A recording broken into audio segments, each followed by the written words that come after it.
Assalamualaikum warahmatullahi wabarakatuh. Selamat malam para audiens semua. Senang sekali karena selama 60 menit ke depan, Smile.com terbuka, santun, dan kritis kembali hadir menyapa rekan-rekan semua bersama saya, Nuriyatul Hikmah.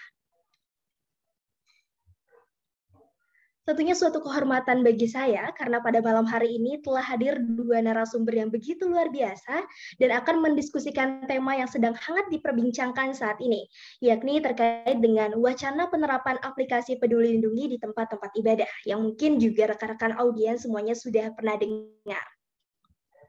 Topik hari ini akan dibahas dengan dua sudut pandang yang berbeda, di mana narasumber kita yang pertama, yakni Bapak Naseh Saifuddin SAG MSI, selaku dosen UIN Sunan Gunung Jati Bandung, terutama di Fakultas Dakwah dan Komunikasi, akan membahas wacana ini dari sisi keagamaannya. Dan juga ada narasumber kita yang kedua, yakni Ibu Dr. Leili Kurnia Gustini, SOS MSI, selaku dosen Ilmu Komunikasi dan juga Sekretaris Aspikom Jawa Barat, yang akan membahas topik hari ini dari sudut pandang ilmu komunikasi dan juga kemaslahatan di masyarakat. Dan terlebih dahulu saya akan sapa Pak Naseh dan juga Ibu Leili. Halo, selamat malam Pak Naseh. Halo, selamat malam Bapak, masih di mute? Selamat malam. Assalamualaikum warahmatullahi wabarakatuh. Apa kabar Bapak? Apakah sehat? Alhamdulillah sehat walafiat. Alhamdulillah baik. Terlebih dahulu juga saya akan menyapa Ibu Leili Gustini. Apakah sudah bergabung? Halo, selamat malam Ibu.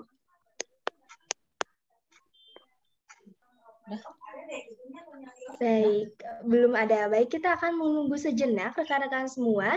Dan sambil kita menunggu, boleh rekan-rekan semuanya untuk mengajak teman-teman lainnya yang belum join, karena sebentar lagi talk show My Ilkom terbuka, santun, dan kritis akan menemani malam teman-teman nih di malam Sabtu hari ini. Boleh dipanggilkan dulu teman-temannya di chat untuk sudah bergabung.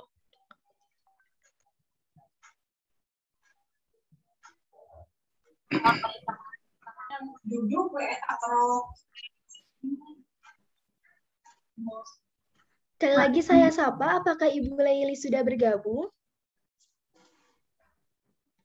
Oke, belum bergabung juga ya. Kita akan tunggu sejenak ya. Sambil menunggu Ibu Leili, saya akan ke Pak Naseh terlebih dahulu nih. Bapak hari ini kesibukannya apa saja nih Pak? Selain mengajar, si Antia tanggal 3. Halo teman-teman audiens, mohon maaf. Boleh ya, saya ingatkan kembali kepada peserta untuk menonaktifkan audio serta diperbolehkan untuk menyalakan kamera dan juga menggunakan virtual background yang sudah disediakan. Bisa dimengerti ya rekan-rekan semuanya? Baik, saya ulangi lagi pertanyaan saya tadi ke Pak Naseh. Bapak sekarang kesibukannya apa saja nih Pak, di samping mengajar sebagai dosen di ilmu komunikasi, di ilmu dakwah dan juga komunikasi UIN Bandung?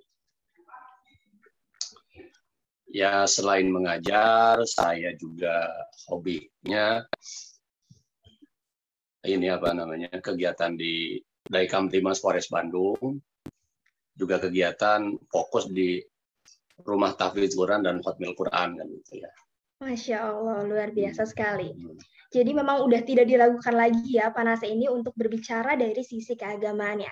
Dan juga telah hadir narasumber kita yang kedua, Ibu Leili Kurnia Gustini. Halo, selamat malam Ibu. Selamat malam, Assalamualaikum warahmatullahi wabarakatuh. Semoga semua dalam keadaan sehat. Salam hormat Pak Naseh. Sama-sama Pak Ji. Salam kenal. Baik, luar biasa sekali. Alhamdulillah narasumber kita sudah berkumpul pada hari ini dan juga saya menyapa dulu Bu Leili. Apa kabar Ibu dan kesibukannya apa aja nih Bu? Nambah cantik aja nih Bu malam ini. Alhamdulillah, Masya Allah ya. Kalau kesibukan sehari-hari ya selain sebagai dosen ilmu komunikasi, kemudian juga saya sebagai sekretaris umum Asosiasi Pendidikan Tinggi Ilmu Komunikasi Korwil Jawa Barat, dan sekarang lagi giat-giatnya biasa ini media literasi ya. Luar biasa. Untuk ya kegiatan media literasi, apalagi sekarang kan media digital itu sangat berseliweran di mana-mana ya. Nah, itu yang diperlukan, literasi media digital. Baik, luar biasa sekali. Memang narasumber kita pada malam ini sangat luar biasa dan memang sangat kapabel untuk membahas topik kita terkait dengan wacana aplikasi Peduli Lindungi yang akan diterapkan di tempat-tempat ibadah. Bahkan di Jakarta pun sudah ada yang menerapkan aplikasi ini gitu ya, untuk memasuki tempat ibadah seperti masjid, kemudian juga gereja dan lain sebagainya. Baik rekan-rekan audiens semua, sebelum kita akan memasuki acara Talk Show My Ilkom, selengkapnya mari kita saksikan terlebih dahulu tayangan berikut ini.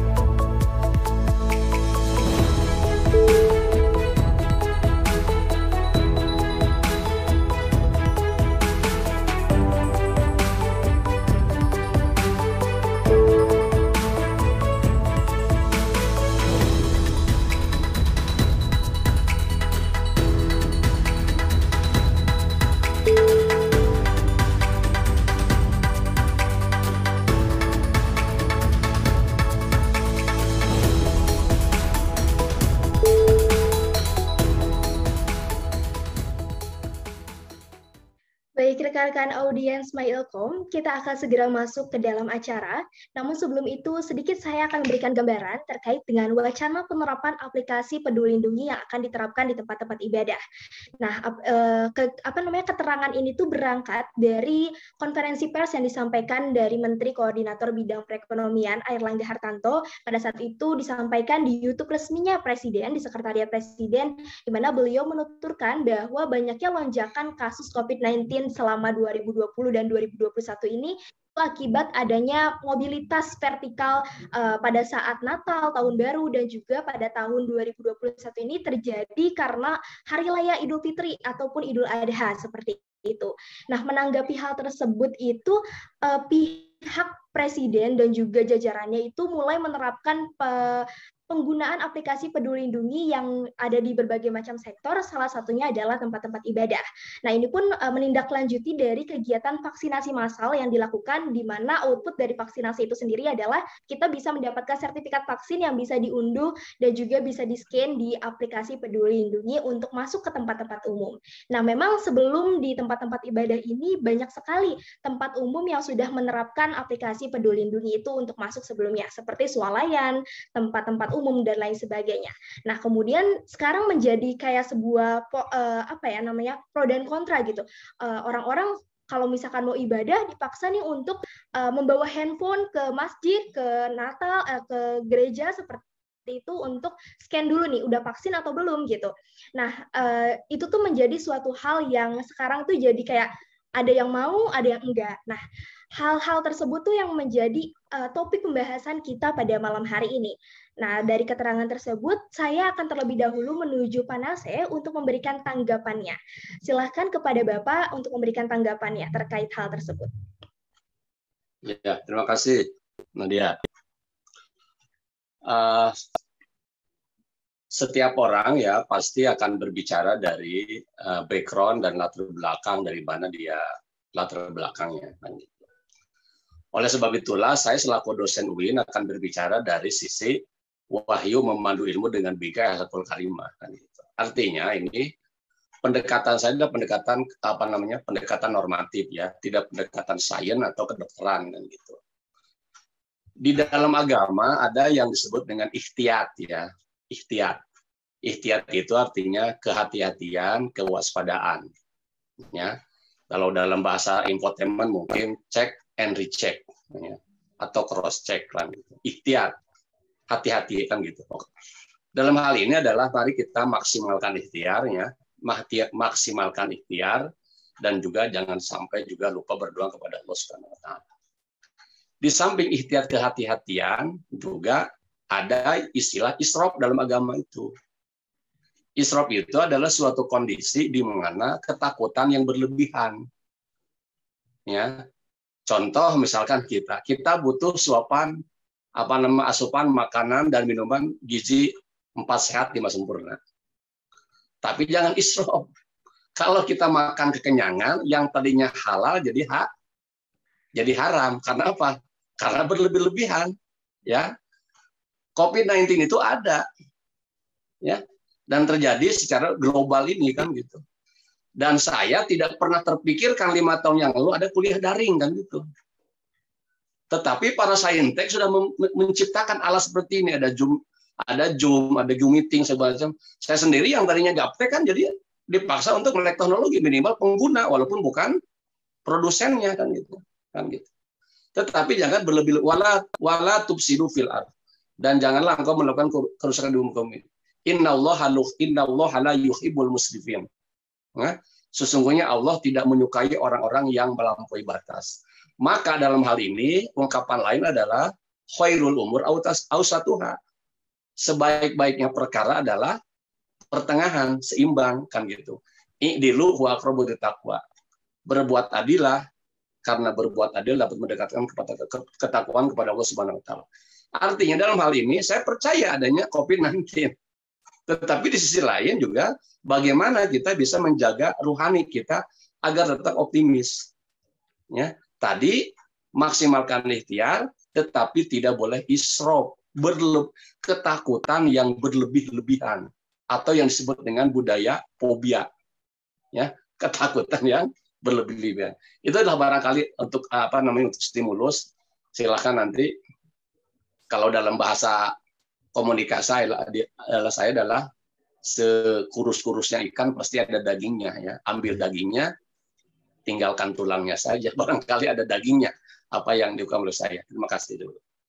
Terima kasih Bapak atas tanggapannya. Selanjutnya saya persilakan kepada Ibu Laili untuk memberikan tanggapannya. Ya, terima kasih Teh Nuri ya panggilannya ya. Gitu. Betul. Sebelumnya saya menyapa dulu, ini saya tadi melihat ada salam hormat untuk Pak Derajat, kemudian ada rekan saya Ibu Diah Rahmi, dan kemudian Pak Encep ya, itu karena belum saya sapa tadi ya. Alhamdulillah saya hari ini juga masih diberi kesempatan lagi gitu ya untuk mengunjungi Ilmu Komunikasi UIN Bandung ya.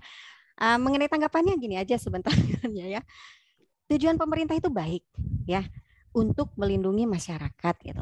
Namun segala keputusan kan sebetulnya harus kita sesuaikan dengan kondisi masyarakat Indonesia. Kondisi masyarakat Indonesia itu sangat beragam sekali.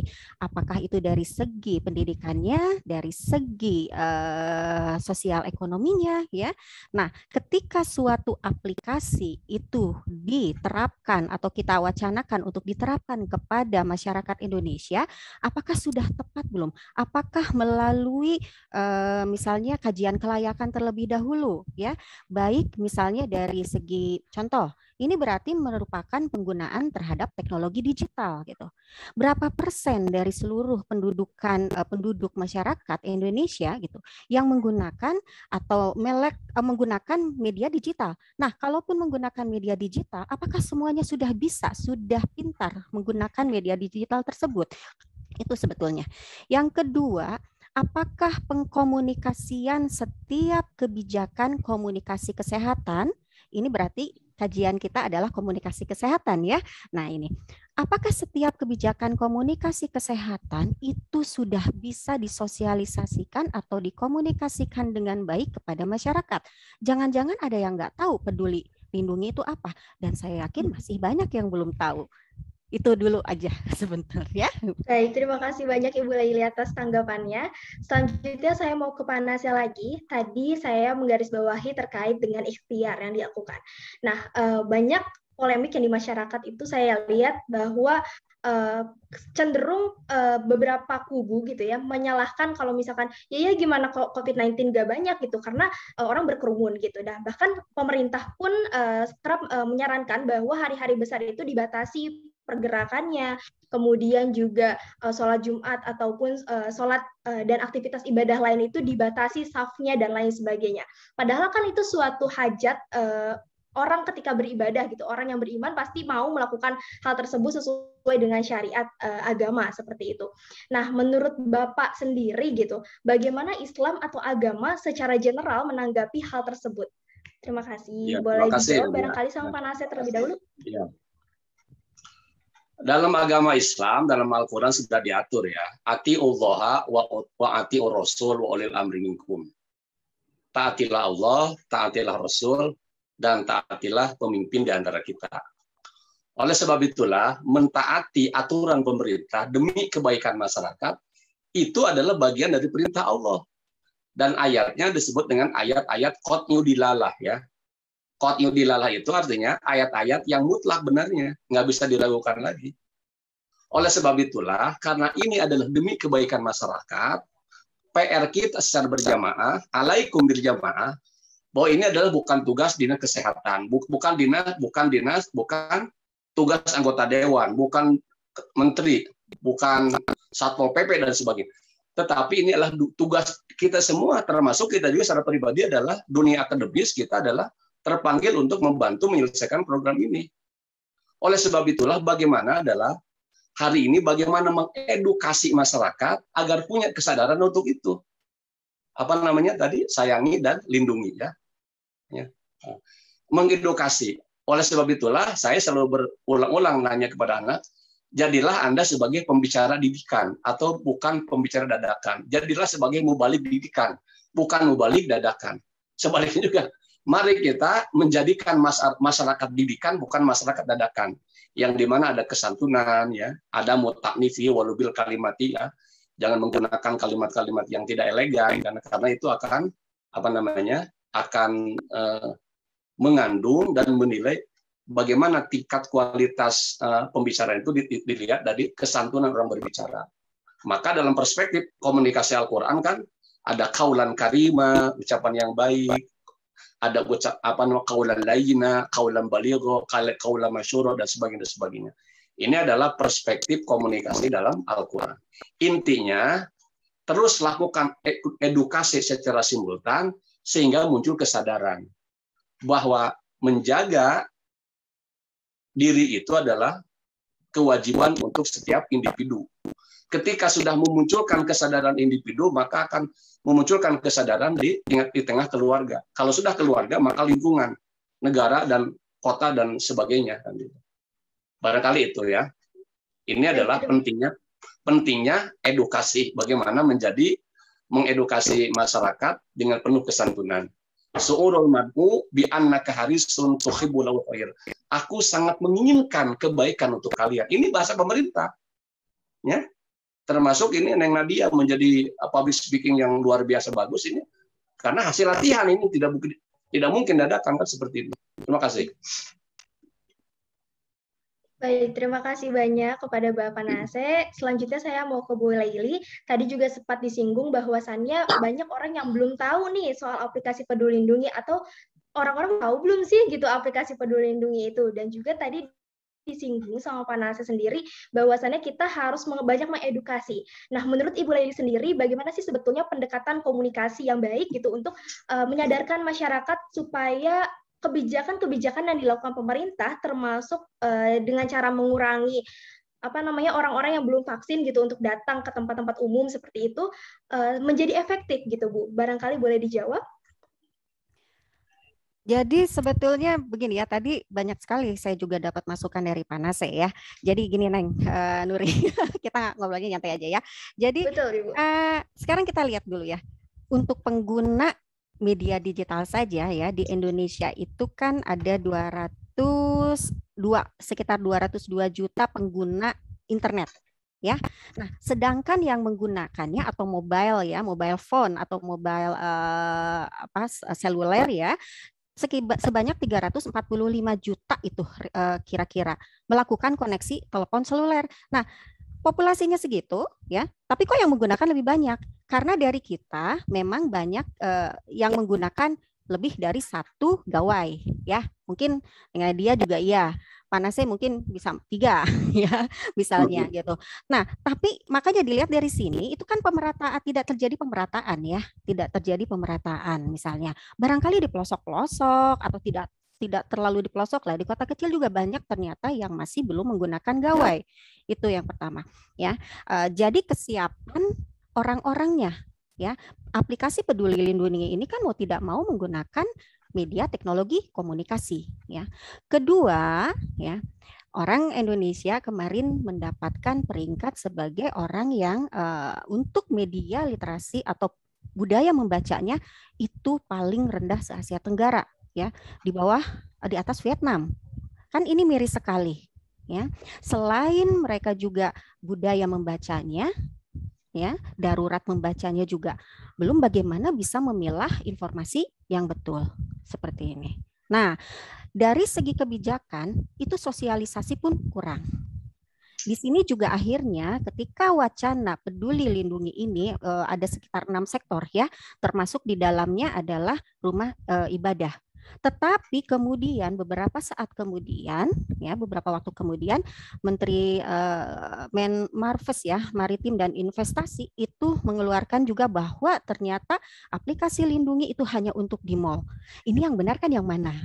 Ya, sedangkan orang Indonesia misalnya, ya, masyarakat kita, ya, tidak semua, saya tidak menjudge semua, tapi masih banyak, ya, untuk diberikan informasi yang baik saja, yang benar saja, mereka kadang juga tidak teredukasi dengan baik, apalagi memilah mana yang betul, mana yang belum betul gitu, ya, atau tidak betul. Ini yang agak sulitnya, ya. Jadi ketika ada bagaimana sih menyadarkan, ya, sebagian orang akan dengan gampang sadar terhadap keputusan masyarakat, keputusan pemerintah, sadar diri untuk menjaga dirinya dan teman-teman lingkungannya, tetapi sebagian besar tidak, ya. Kita juga sering miris, ya. Waktu level PPKM sebelum dinaikkan itu sudah banyak orang yang berkerumun, buka masker, ya, tidak menjaga diri dan tidak menjaga diri orang lain, padahal itu di kota-kota besar juga gitu. Jadi faktor edukasinya ini seperti apa, dari mana, itu yang harus kita pikirkan bersama sebetulnya. Gitu mungkin sampai situ dulu, Teh Nuri. Baik, terima kasih banyak Ibu atas tanggapannya. Betul sekali, ya, memang pengguna internet itu banyak sekali, pengguna gawai itu banyak sekali gitu, ya. Namun ya ada aja gitu orang-orang yang masih belum mengerti seperti itu. Nah, baik, lalu sejak awal sampai hari ini diterapkannya berbagai peraturan yang pada intinya itu berupaya untuk mengurangi kasus COVID-19 di Indonesia, itu masih banyak nih masyarakat yang skeptis dan belum terbuka pikirannya, menganggap bahwa oh ini pemerintah musyrik nih, masa sholat dilarang-larang, masa ibadah dilarang-larang, terus masa sih sholat dibatasi, dijaga jarak, dan lagi banyak banget peraturan-peraturan yang dianggap rumit hanya untuk pergi ke tempat-tempat yang menurut mereka itu kayak nggak perlu ada kayak gini gitu. Nah, sebetulnya bagaimana sih caranya meredam pandangan seperti itu sendiri, terutama gitu, ya, orang-orang yang barangkali gitu kuat agamanya gitu. Saya akan ke Pak Nasir terlebih dahulu, Pak. Orang-orang yang kuat agamanya itu kan merasa kalau misalkan ya saf itu kalau misalkan saf ya udah berderet aja gitu, nggak boleh ada jarak seperti itu, karena kalau saya dulu pas kecil kalau nggak salah ngaji, kalau misalkan ada jarak itu katanya nanti ada setan yang di antara jarak tersebut, tapi mohon maaf kalau misalkan saya salah. Nah, bagaimana tanggapan Bapak menilai orang-orang yang skeptis tersebut dan untuk menyadarkannya supaya ya kita harus ikhtiar gitu seperti apa yang tadi Bapak sampaikan. Boleh Pak barangkali? Oke, terima kasih, ya. Dalam kaidah usul fikih itu ada ungkapan ad-daruratu tubihul mahdurat, ya. Jadi ad-daruratu tubihul mahdurat. Dalam keadaan madurat, ya, dalam keadaan genting, maka ada kewenangan, yang halal pun bisa boleh, yang haram pun bisa boleh, ya. Bukan berarti halal, ya, gitu. Contoh misalkan dalam sholat. Dalam safar itu ada yang disebut dengan jabak kosor. Berarti kan itu ada rukhsah, ya. Rukhsah itu artinya keringanan yang diberikan oleh agama. Karena prinsip agama yasiru wala tu'asiru. Selalu mempermudah urusan dan tidak pernah mau mempersulit urusan orang lain. Terutama urusan masalah umat. Yang kedua, secara teologi, karena pemimpin itu adalah wakil Tuhan di muka bumi. Ya. Oleh sebab itulah, karena dia sebagai wakil Tuhan di muka bumi dan mengurus rakyatnya, dalam prinsip sayyidul qaum khadimuhum. Pemimpin sebuah negara itu adalah sebagai pembantunya untuk melayani umat. Maka di sini muncul peduli dan lindungi. Oleh sebab itulah ini juga berkaitan dengan sebuah hadis Nabi kan itu. Man ra'a minkum munkaron falyughayyir biyadihi. Fa illam yastati fa bilisani fa illam yasati fa biqalbi kadzalika wa da'ful iman. Ya. Karena ini adalah untuk kebaikan umat, untuk kemaslahatan umat. Apabila ketika melihat kejanggalan, di mana kejanggalan masyarakat yang ngeyel, yang tidak percaya, EGP emangnya gue pikirin kalau zaman lain itu, maka kita perlu melakukan teguran. Karena ini adalah untuk kebaikan semua. Jika kita tidak melakukan teguran terhadap yang ngeyel tadi, ya, yang mangsa bodoh, yang EGP tadi itu, maka posisi kita juga sebagai seorang fasik. Apabila melihat kemungkaran di antara kalian, maka tegurlah dengan tanganmu, dengan kekuasaanmu. Tidak dengan kekuasaanmu, tegurlah dengan lidahmu, dengan lisanmu. Kalau tidak mampu dengan kekuasaan, dengan tangan, dan dengan lidahmu, maka cukup kita membenci kebatilan itu. Anehnya sih itu, benci sama kepada dia. Jadi kalau kita tidak sampai membenci pun kata Nabi, kadzalika huwa ad'aful iman. Itulah selemah-lemahnya iman. Oleh sebab itulah betapa indahnya solusi yang ditawarkan sebagai seorang muslim, ya. Al mu'minu lil mu'min kal bunyan yashuddu ba'du ba'dun ijastakaudun tada asair jasadi bisyari wal huma. Mukmin yang satu dengan mukmin yang lainnya adalah bagaikan sebuah tubuh. Apabila salah satu anggota tubuh itu sakit, maka sakitlah seluruhnya. Inilah yang disebut dengan budaya empati. Ya, budaya empati di antara kita, atau budaya SMS. Sedih melihat orang lain sedih, senang melihat orang lain senang, bukan sebaliknya. Ya, ketika ada yang kena misalkan COVID-19, alhamdulillah kita mengatakan jangan sampai seperti itu. Justru mengatakan qalu inna lillahi wa inna ilaihi raji'un. Inilah mungkin nih barang yang agak mahal hari ini adalah menjaga persatuan dan kesatuan dan kerja dan menjaga ukhuwah di antara kita. Beda itu boleh, yang tidak boleh di antara kita adalah membeda-bedakan. Karena derajat kemuliaan seorang itu adalah di mata Allah dan diri dari kepada ketakwaannya.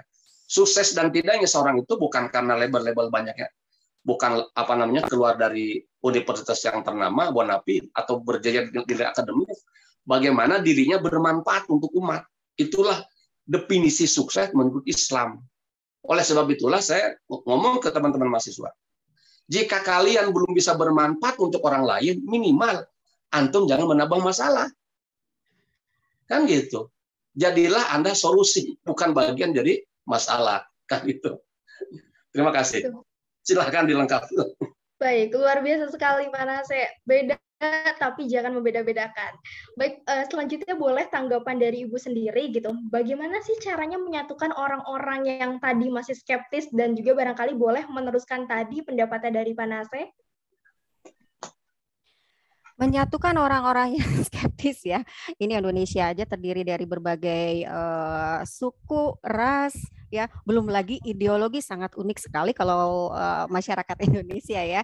Dan ini memang tantangan juga, tantangan untuk pemerintah Indonesia ya. Bagaimana nih caranya nih ketika COVID saja sudah muncul di Indonesia itu sekitar pertengahan bulan Maret, itu belum 2 minggu saja sudah terbelah ya antara yang percaya dengan tidak. Kemudian muncul vaksin, percaya dengan tidak juga gitu kan. Kemudian muncul lagi tentang pembatasan, ada yang mau menurut atau tidak ya. Itu memang akhirnya memang kembali lagi kepada lingkungannya masing-masing gitu. Lingkungan yang terdekat itu adalah yang paling kecil itu adalah keluarga. Ya, ini akan susah ketika dari keluarga, unit terkecil dari suatu masyarakat sudah misalnya menanamkan satu hal A aja.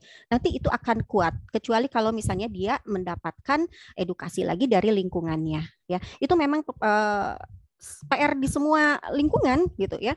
Pemerintah itu kan sebetulnya sangat sulit juga ya. Saya lihatnya juga memang kesulitan dia dalam mengatasi ini masalah ini saja gitu. Jangankan mengatasi COVID-nya sendiri, mengatasi cara berkomunikasi kepada masyarakat pun itu sudah sangat kesulitan ya. Akhirnya pemerintah kan harus menggandeng orang-orang atau departemen-departemen atau lembaga-lembaga yang terkait. Misalnya kalau sekolah, kalau pelajar ya berarti kan harus menggunakan sekolah gitu.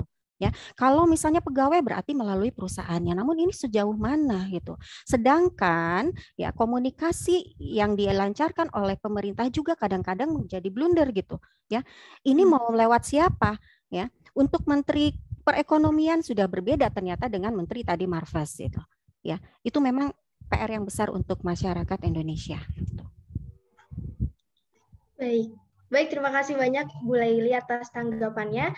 Selanjutnya, ini sebelum kita masuk ke sesi Q&A, saya ingin mendengarkan closing statement dari Pak Nasir dan juga Bu Laili terkait apakah sebetulnya dengan adanya penerapan aplikasi Peduli Lindungi yang di tempat-tempat ibadah, di mana nantinya otomatis para jamaah gitu, harus membawa handphone gitu kemana-mana untuk sekedar beribadah.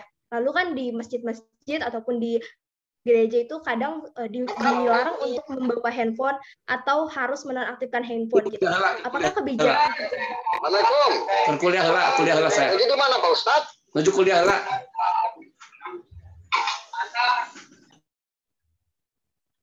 Baik, saya lanjutkan lagi. Nah, apakah menurut Bapak dan juga Ibu penerapan hal tersebut di tempat-tempat ibadah itu efektif dan jika efektif atau tidak efektif barangkali boleh diberikan tanggapannya Bu, kenapa efektif dan kenapa tidak efektif seperti itu. Boleh barangkali ke Ibu Laili terlebih dahulu? Sebelum closing statement ya? Iya. Ada sedikit yang saya mau sampaikan dulu ya, misalnya. Boleh Ibu, baik. Terutama untuk mahasiswa komunikasi ya itu. Jadi kita justru ini kajiannya nih ya. Kita harus belajar misalnya dari sisi komunikasinya yang ingin saya tekankan di sini bahwa sebetulnya dari sisi what saja apa ya. Nah, apa ini yang disampaikan oleh pemerintah itu pesannya berarti harus tepat. Ya, apa yang ingin disampaikan mengenai aplikasi Peduli Lindungi ini? Jangan-jangan sesuatu yang disampaikannya juga tidak mencapai sasaran karena misalnya pesan yang disampaikannya tidak jelas gitu. Buktinya sampai sekarang juga apa sih Peduli Lindungi itu seperti apa sih gitu kan? Melalui apa sih? Saya saja baru tahu ada Peduli Lindungi setelah saya divaksin, mendapatkan SMS, kemudian bisa mendownloadnya baru oh ini ternyata Peduli Lindungi. Ternyata untuk membuka Peduli Lindungi pun kita harus mengisi hal-hal yang sekian. Saya kemarin masukkan nomor telepon saya ternyata nggak valid. Kan lucu gitu. Sedangkan waktu saya mengisi mendaftar untuk vaksin, saya menggunakan nomor telepon tersebut gitu. Ya. Jadi yang pertama yang kita harus pelajari ya terutama untuk mahasiswa komunikasi what-nya itu apa gitu. Ya, pesannya harus tepat, mana yang tepat? Apakah yang harus yang disampaikan oleh Menko Perekonomian atau Menko Marves? Itu yang pertama. Kedua, who. Jadi siapa sih yang berhak untuk menyosialisasikan kepada masyarakat? Apakah dari menteri ini? Apakah dari menteri A, menteri B, menteri C? Itu yang menjadi kebingungan di masyarakat gitu. Jangankan untuk mencerna informasi yang betul gitu. Kadang-kadang informasi yang salah saja kan diterima bulat-bulat gitu kan oleh masyarakat. Itu yang kedua. Dan kemudian channelnya yang mana gitu. Ya, channelnya itu adalah yang harus dipikirkan oleh masyarakat. Kita harus melihat gitu. Masyarakat Indonesia itu terdiri dari berbagai golongan ya, bukan golongan kasta maksud saya ya, dari berbagai faktor demografis. Nah, kita harus melihat medianya apa yang pantas atau yang cocok untuk disampaikan ke masyarakat. Apakah melalui media digital? Nggak semua orang punya media digital. Apakah melalui media koran, media mainstream? Ternyata orang sudah tidak baca lagi media komunikasi surat kabar gitu ya, udah jarang misalnya. Apakah melalui media TV? Orang sekarang lebih senang nonton Ikatan Cinta dibandingkan berita-berita misalnya gitu kan. Apalagi ibu-ibu misalnya itu ya seperti itu. Jadi medianya harus apa? Apakah tokoh masyarakat di masyarakat yang masih pedesaan apakah masih bisa tidak kita berikan sebagai jalan media untuk menyampaikan informasi tersebut kepada masyarakat. Jadi yang penting itu adalah kejelasan informasi. Itu sih sebetulnya yang harus dipikirkan juga oleh tidak hanya pemerintah ya termasuk juga kita ya kader-kader mahasiswa ilmu komunikasi. Itu Teh Nuri. Baik, terima kasih banyak Ibu Laili. Selanjutnya ke Pak Nasir barangkali. Halo Pak, maaf sebelumnya mikrofonnya masih di mute. Ya, terima kasih. Halo, terdengar ini? Terdengar Bapak. Oke. Saya selalu menggunakan perspektif agama ya dalam menjawab pertanyaan-pertanyaan Nadia tadi. Jadi ada ungkapan al-haqqu bila nizam yaglibul batil bin nizam. Kayaknya ini pas kan gitu. Jadi kebenaran yang tidak terorganisasi, kebaikan yang tidak terkomunikasikan dengan baik, maka akan dikalahkan dengan kebatilan yang terorganisasi. Ya. Kebaikan yang tidak terorganisir akan dikalahkan oleh kebatilan yang tidak terorganisir. Niatan pemerintah ini kan baik, peduli dan lindungi. Ya. Kalau ada yang sakit kita peduli. Yang kedua, lindungi diri, lindungi keluarga. Kan gitu. Dalam bahasa agama, ku angpusakum, jagalah dirimu. Tidak stop jagalah dirimu, wa ahlikum, dan jagalah juga keluargamu. Komunikasinya belum sampai di situ, belum koma itu, baru koma, belum titik kan itu. Wa ahlikum naro, dari siksa api neraka. Jagalah dirimu dan keluargamu dari siksa api neraka. Itulah kewajiban sebagai seorang kepala rumah tangga di sini. Kembali lagi tadi, karena niatan pemerintah ini baik, bagaimana mensosialisasikan ini, mengkomunikasikan ini, mengedukasi masyarakat, dari masyarakat tidak peduli menjadi peduli. Dari masyarakat cuek menjadi masyarakat yang benar-benar konsen terhadap ini. Karena ini adalah untuk kebaikan bersama. Oleh sebab itulah, mari kita edukasi bersama-sama dan munculkan sifat husnudon. Ya, bukan suudon. Ya. Karena apa? Iyakum wadhonna, kata Nabi itu. Hindarilah kamu prasangka buruk. Jadi bangun husnudon itu, berbaik sangka itu kan gitu. Ya. Jadi kalau berbaik sangka itu saya ketika ngelihat orang ganteng ini, oh ini adalah orang ini wajahnya anugerah, kayaknya kantongnya juga anugerah nih. Jadi jangan sampai kita lihat orang yang kuleuh gitunya, oh kayaknya ini mah wajahnya musibah, kantongnya juga musibah kan gitu. Nah, kalau Teh Nadia sendiri saya tanya, kira-kira memilih laki-laki yang wajahnya anugerah, kantongnya musibah, atau wajahnya musibah, kantongnya anugerah? Dua-duanya anugerah saja, Pak. Iya begitu. Oleh sebab itulah saya selalu ngomong di mana mahasiswa, mudah-mudahan kita selalu sehat, bahagia, kaya raya, diampuni segala dosa, kelak nanti masuk surga, berkumpul dengan orang-orang yang soleh. Sepertinya memang komunikasi itu lebay kayak gitu. Tapi ketahuilah setiap ungkapan adalah doa dan pasti diamini oleh malaikat. Saya nggak pernah ngomong, saya mah orang kampung, bau lisung, orang miskin, kata malaikat, amin, ya Allah, ya Rabbal alamin. Kata Nabi, kenapa kamu tidak berdoa yang baik-baik saja? Selalu sehat, bahagia, kaya raya. Karena apa? Karena percaya diri saja, karena kita punya Tuhan yang maha kaya raya. Saking kaya rayanya, Allah tantang dalam surat Al-Kahfi ayat 109 itu. Qul law kana al-bahru midadan li kalimati rabbi lanafidal bahru qabla an tanfada kalimatu rabbi walau ji'na bimislihi madada. Jika air laut dijadikan sebagai tintanya untuk menuliskan kekuasaanku dan ayat-ayatku, maka air laut akan kering sebelum habis dituliskan ayat-ayatku, walaupun aku datangkan air laut yang sama banyaknya. Oleh sebab itulah, sampai detik ini tidak pernah ada berita nelayan mencari ikan di laut tidak dapat. Karena apa? Ikan di laut sudah habis. Ya, maka itulah Allahu Akbar, Allahu Akbar, Allah. Tuhan kita maha besar, Tuhan kita maha kaya raya. Jadi yang membangun kesadaran diri itu adalah penting dengan tadi peduli dan lindungi. Karena ini adalah untuk untuk kebaikan bersama. Oleh sebab itu, kalau sholat sendirian pahalanya 1 derajat, kalau ini dilakukan secara berjamaah kan sholatnya, maka pahalanya 27 derajat. Terima kasih Balintari. Terima kasih banyak Pak Nasir dan juga Ibu Laili, luar biasa sekali ya. Tadi dari Ibu Laili kita bisa sama-sama tahu bahwasannya kita sangat butuh untuk kejelasan informasi sendiri dan tujuannya apa sih sebetulnya Peduli Lindungi itu, supaya masyarakat juga jadi tahu dan juga mau nih untuk melakukan vaksinasi dan juga ya setuju dengan adanya penerapan aplikasi Peduli Lindungi. Dan juga saya mendapat informasi bahwasannya masjid-masjid di daerah Jakarta pun sudah menerapkan hal tersebut dan belum ada yang protes. Ya semoga nggak ada yang protes seperti itu. Dan juga tadi dari Panase saya dapat satu kata-kata yang luar biasa bagus, jangan sampai kebaikan kalah sama kebatilan. Nah, sebelum kita nanti masuk ke dalam Q&A, terlebih dahulu saya akan kepada audiens nih, barangkali ada yang mau bertanya, silakan untuk raise hand terlebih dahulu, dan nanti silakan untuk menyalakan kamera dan menonaktifkan audionya. Boleh barangkali kepada audiens saya beri kesempatan untuk bertanya. Silakan raise hand terlebih dahulu.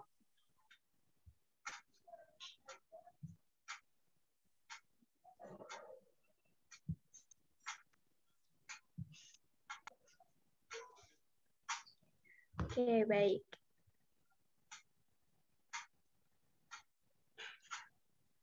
Oh, ada nih yang raise hand nih.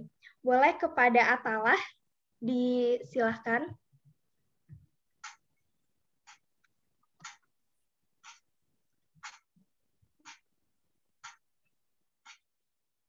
Oke, belum ada ternyata. Baik, dari teman-teman barangkali.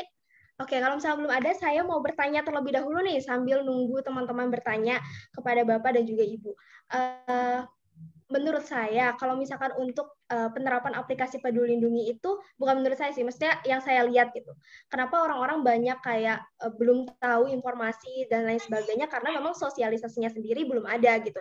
Waktu pas itu saya lihat juga itu cuma ada di YouTube Presiden, sedangkan itu tuh nggak disiarkan langsung di televisi. Ya betul juga tadi kata Ibu sendiri gitu. Orang-orang sekarang lebih banyak nonton Ikatan Cinta dibandingkan nonton televisi. Nah, pertanyaan saya adalah, sebetulnya media apa sih yang paling cocok gitu untuk kita mensosialisasikan hal tersebut. Terus juga apakah ini perlu ada andil dari orang-orang yang memang dituakan di dalam agamanya. Misalkan kalau misalkan untuk Kristiani berarti kalau itu ada pendeta, kalau misalkan di Islam sendiri ada ustadz. Nah, apakah melalui media-media tersebut baru orang-orang itu bisa paham, ataukah ada pendekatan lain yang lebih efektif gitu untuk menerima penerapan ini gitu? Boleh barangkali kepada Panase terlebih dahulu? Ya.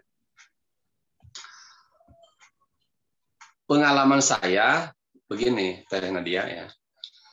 Kita itu bisa paham terhadap sesuatu itu karena otak kita tidak jenius, ya gitu. Tidak seperti Thomas Alva Edison, maka perlu pengulangan berulang-ulang. Oleh sebab itulah ini adalah perlu dilibatkan media, terutama TV yang gitu. Kenapa? Saya begini, sifat iklan itu kan dalam persepsi komunikasi bisnis itu ada dua, iklan ya. Iklan itu adalah persuasif dan informatif dan persuasif. Ya, informatif dan persuasif. Contoh misalkan saya mohon maaf ini mengungkapkan salah satu produk. Informatif itu menginformasikan kepada masyarakat tentang produk A. Persuasif adalah tipuan psikologi orang. Contoh misalkan ini mohon maaf nih, saya sebutkan barang ya gitu. Orang pintar minum tolak angin. Coba logika sehat mana yang bisa nerima? Kok mengukur kepandaian orang dengan meminum tolak angin misalkan kan gitu. Tapi karena manusia itu punya otak sadar dan bawah sadar, otak sadar itu kan berapa? Otak sadar itu 18%. Ya. Otak bawah sadar itu adalah 82%. Oleh sebab itulah maka ada tipuan psikologi kan gitu. Tadi karena penyampaiannya berulang-ulang, yang batil pun bisa diklaim sebagai sebuah kebaikan. Sebaliknya, jika penyampaian kebaikan itu tidak diulangi berulang-ulang, maka abai saja. Ya. Seperti tadi, misalkan saya ingin menghafal salah satu surat apa kan gitu. Itu saya butuh pengulangan sampai 40 kali. Tidak 40 kali, saya tambah lagi volumenya 50 kali sebagainya. Sampai benar-benar hafal kan gitu. Nah, inilah PR PR kita semua, PR pemerintah untuk mengulang-ulang bagaimana mengedukasi peduli dan lindungi ini. Yang ketiga, setiap program atau regulasi yang dibuat oleh pemerintah untuk kebaikan masyarakat tidak selalu berorientasi pada hasil. Saya misalkan ilustrasi begini, ya, Nabi Nuh alaihissalam itu berdakwah 950 tahun. Ya. Tetapi subhanallah, selama 950 tahun itu berdakwah, hanya mendapatkan 40 pengikut. Sampai istrinya pun kafir, Kan'annya pun kafir. Pertanyaannya, beranikah kita mengatakan bahwa Nabi Nuh itu dakwanya gagal? Tetapi Nabi Nuh dinobatkan oleh Allah menjadi salah satu Rasul Ulul Azmi yang diberikan ketabahan dan kesabaran yang luar biasa. Oleh sebab itulah dakwah itu mengajak peduli dan lindungi tidak selalu berorientasi pada hasil. Kalau kita selalu berorientasi pada hasil, maka kita akan stres. Kenapa? Nabi Nuh gagal kan gitu, anaknya kafir, istrinya kafir. Nabi Muhammad gagal juga. Kenapa? Abu Jahal, Abu Lahab tidak masuk Islam. Sampai ungkapannya itu kalau diungkapkan dalam bahasa Indonesia itu jerit-jerit Nabi Nuh itu karena kekafiran Kan'an dan istrinya. Robbi inni da'awtu qaumi laila wa nahara fal du'ai illa firara. Wa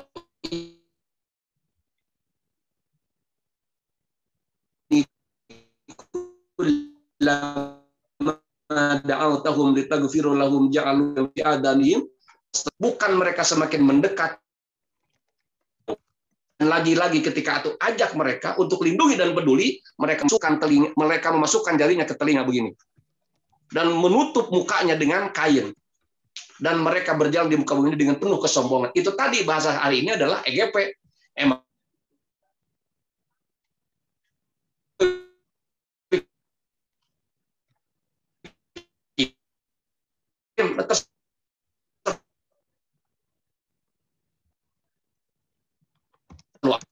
aja lah kan gitu. Kebaikan itu diukur dengan kesenangan jasmani gitu. Ya, bukan tadi itu. Padahal bunyi Indonesia Raya adalah bangunlah jiwa, bangunlah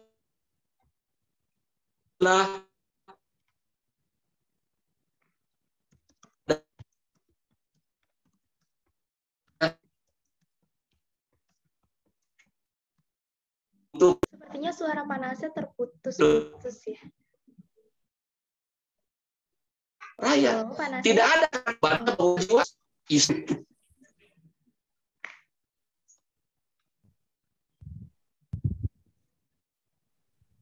Ya. Halo. Oke. Terima kasih. Baik Pak, tadi agak terputus-putus Pak suaranya. Baik, karena panasnya mungkin ada jaringan, sekarang saya akan pindah ke Ibu Laili terlebih dahulu untuk menanggapi pertanyaan tadi dari saya. Kalau ditanya tentang mana aplikasi atau media yang paling cocok ya untuk ke masyarakat Indonesia, itu kita kalau seperti ini caranya adalah kita bisa gunakan justru using all of media, ya, karena kan karakteristiknya berbeda-beda, ya. Misalnya oke lah untuk pengguna media atau yang melek media itu bisa menggunakan informasi melalui media online, ya. Tapi misalnya untuk di pedalaman atau di desa-desa yang misalnya agak susah sinyal, kemudian orang-orangnya juga belum memiliki media yang mencakup atau bisa mengafford ya teknologi, itu tentunya masih diperlukan adalah melalui media tokoh masyarakat gitu, atau key opinion leader, ya, baik itu pemuka agama ataupun pemuka adat ataupun pemuka masyarakat, tentunya masih bisa itu. Jadi kita menggunakan media apapun yang bisa mencapai kepada seluruh lapisan masyarakat, itu ya memang terpaksa gitu. Kalau kita hanya memaksakan untuk hanya sosialisasi melalui media digital, ya otomatis juga tidak semua orang bisa tercover gitu. Itu karakteristiknya. ya. Kemudian juga memang ketika untuk sekolah juga sama, kita juga haruslah untuk sebagai pemerintah gitu ya, tentunya juga kita harus bisa ya, misalnya untuk mahasiswa sendiri ya, itu melalui perguruan tingginya, itu kan berarti juga ada channel-channel tertentu. Jadi dari masyarakat, dari atas itu ke bawah ya, dari pemerintah melalui masyarakat itu bisa menggunakan berbagai jaringan gitu ya. Tapi tentunya juga ini juga harus tepat dan harus terkoordinir dengan baik ya, melalui media apa, kemudian siapa penanggung jawabnya agar tidak menjadi blunder di masyarakat. Itu yang penting. Dan yang kedua adalah masalah konsistensi. Ya, konsistensi mengenai misalnya aplikasi Peduli Lindungi ini sampai kapan kalau kita lihat. Kadang-kadang beberapa peraturan-peraturan itu tiba-tiba tenggelam lagi, tenggelam dengan peraturan yang baru. Jadi lebih baik misalnya apapun itu aplikasinya, apapun itu sarannya atau kebijakannya, sebagai masyarakat yang baik tetap kita harus konsisten pada diri kita sendiri, menjaga diri kita, menjaga diri orang lain. Itu tetap menggunakan atau tetap mengenakan prokes yang berlaku. Itu saja sebetulnya. Konsistensinya adalah dari diri kita sendiri. Baik, terima kasih banyak Ibu atas jawabannya. Sangat jelas sekali ya tadi dari Panase, ditambah juga dari Ibu dari sisi komunikasinya. Selanjutnya saya akan berikan kesempatan kepada para audiens untuk mengajukan pertanyaan. Silakan untuk raise hand terlebih dahulu.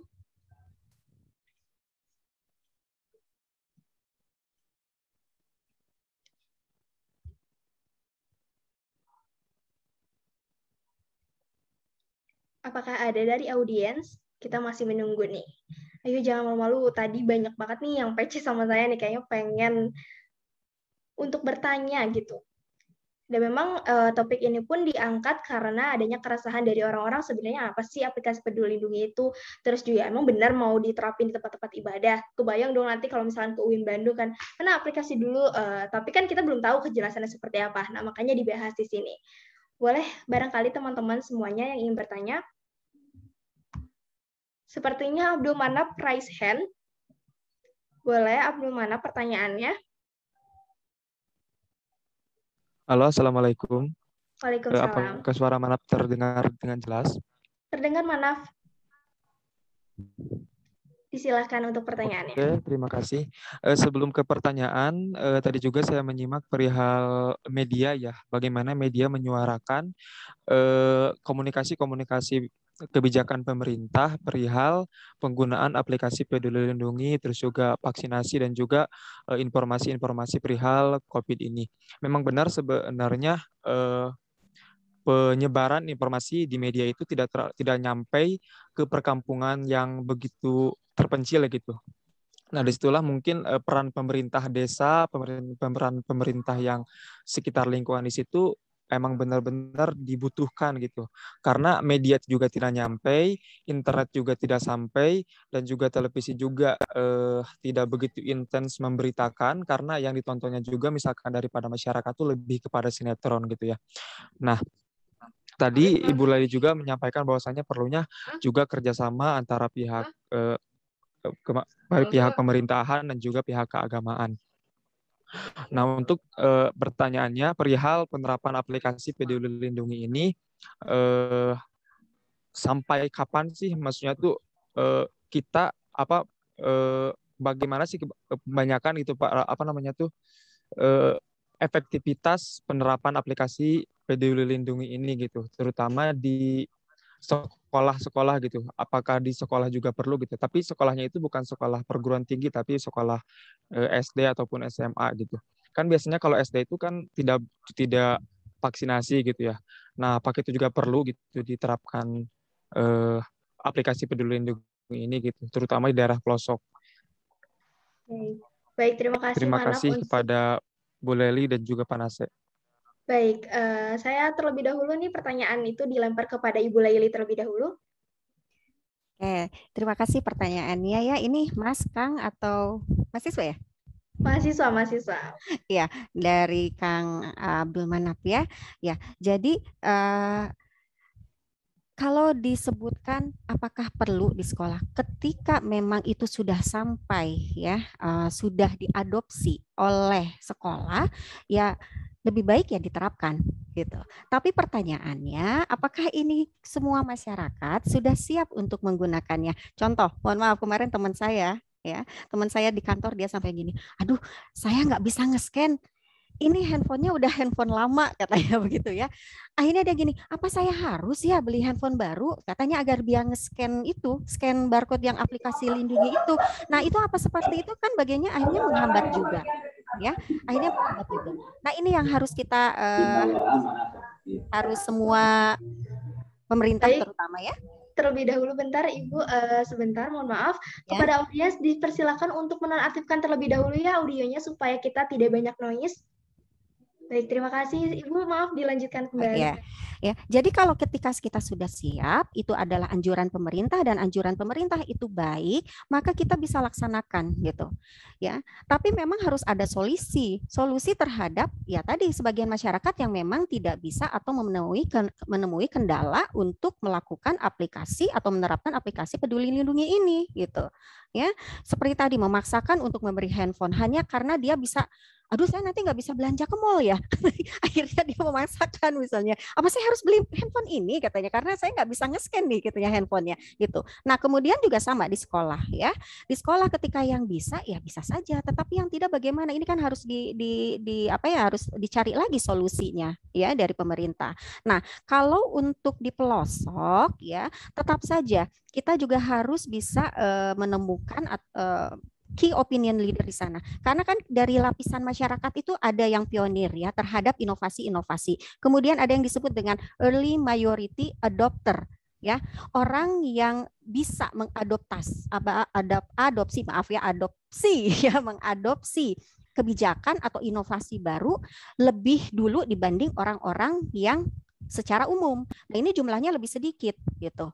Nah, yang ketiga adalah late majority adopter kan, orang-orang yang mengadopsi inovasi terbaru itu belakangan justru ketika orang lain sudah melakukan atau melaksanakan atau merasakan manfaat dari suatu inovasi tersebut gitu. Nah, di pelosok atau di desa-desa itu yang kita perlukan adalah early majority adopter. Biasanya early majority adopter ini adalah orang-orang yang memang sebagai key opinion leader. Tugasnya adalah dia menyampaikan kepada masyarakat yang lain ya mengenai mengenai kegunaan inovasi atau informasi yang dia terima terlebih dahulu. Apa kegunaannya, apa manfaatnya? Kalau dia sudah merasakan manfaatnya, dia dengan gampang ya mempersuasi orang lain atau masyarakat yang dia sampaikan informasi kepadanya. Itu. Terima kasih ya, Kang Abdul Manaf. Baik, terima kasih banyak Ibu Laili atas jawabannya. Selanjutnya kepada Pak Nase untuk memberikan tanggapannya. Bapak maaf sebelumnya mikrofonnya masih di-mute. Ya, terima kasih ya. Sebagaimana tadi ungkapan oleh Bu Laili ya, nggak jauh jawaban saya ini. Ini adalah termasuk tadi masukan-masukan dari Kang Manap, ya Kang Abdul Manap ini. Bagaimana melibatkan tokoh untuk melakukan edukasi dan sosialisasi. Kan gitu.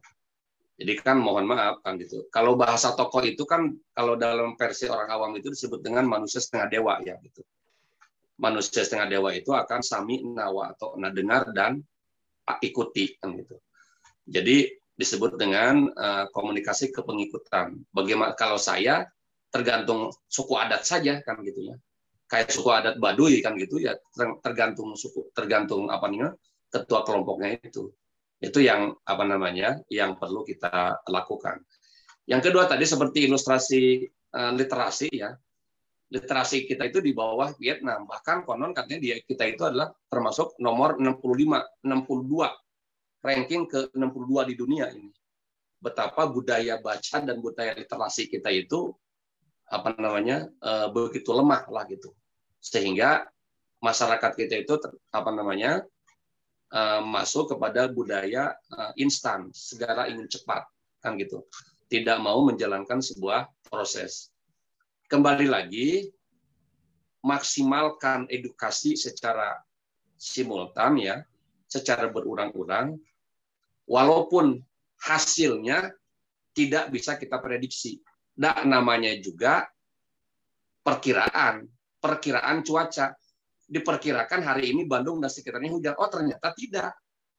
Ya. Oleh sebab itulah bukan kepastian cuaca. Oh, diperkirakan Bandung ini level merah misalkan atau zona kuning dan sebagainya.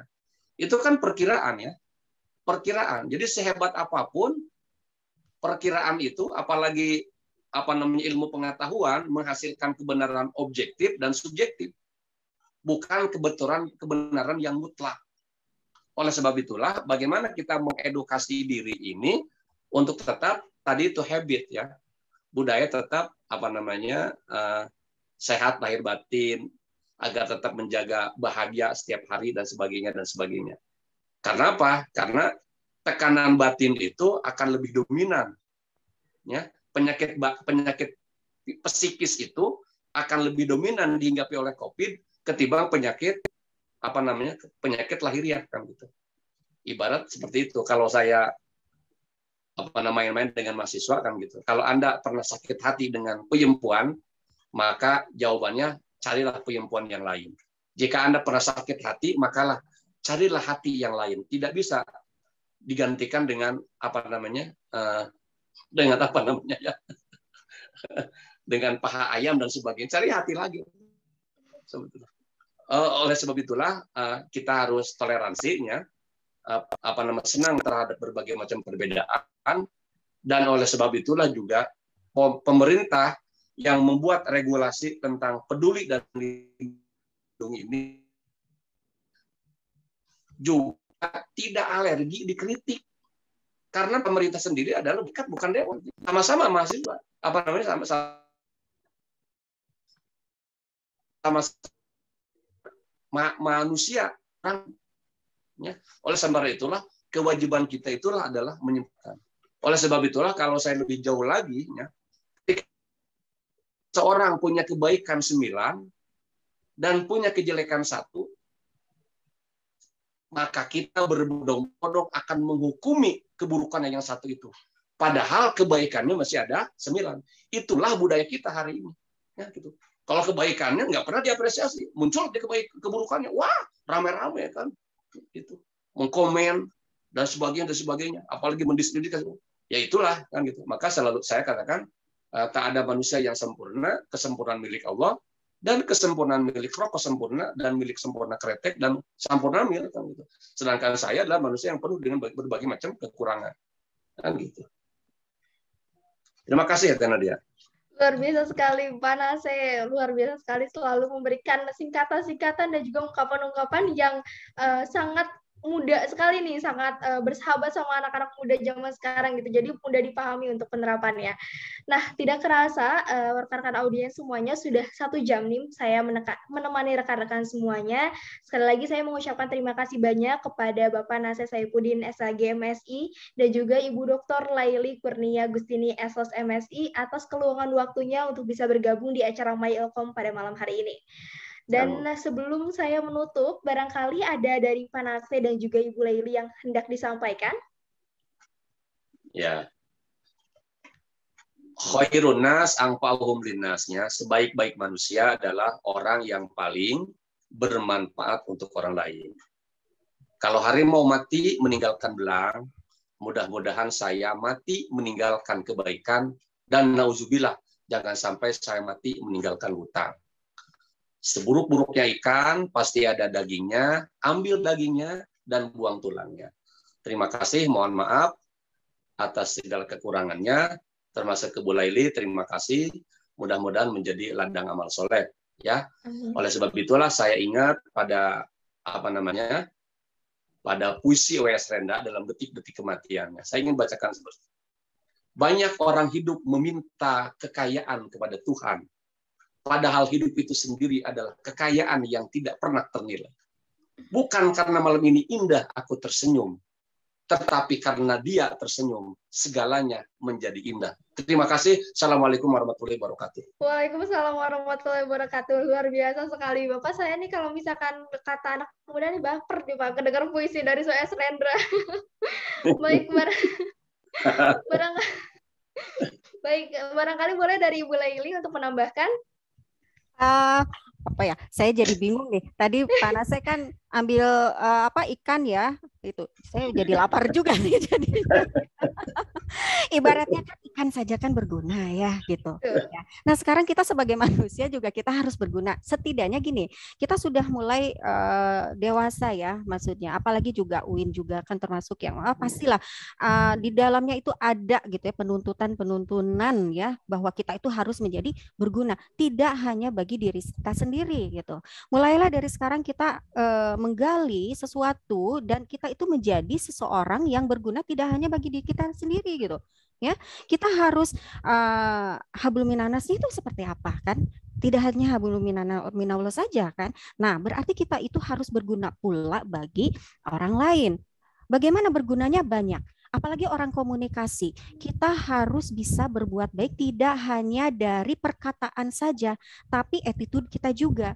Ya, nah kita sebagai orang komunikasi atau sebagai diri kita sendiri gitu ya, ibaratnya untuk atau sebagai masyarakat Indonesia berarti bagaimana nih cara kita berguna untuk lingkungan kita? Ya kita tidak membahayakan orang lain.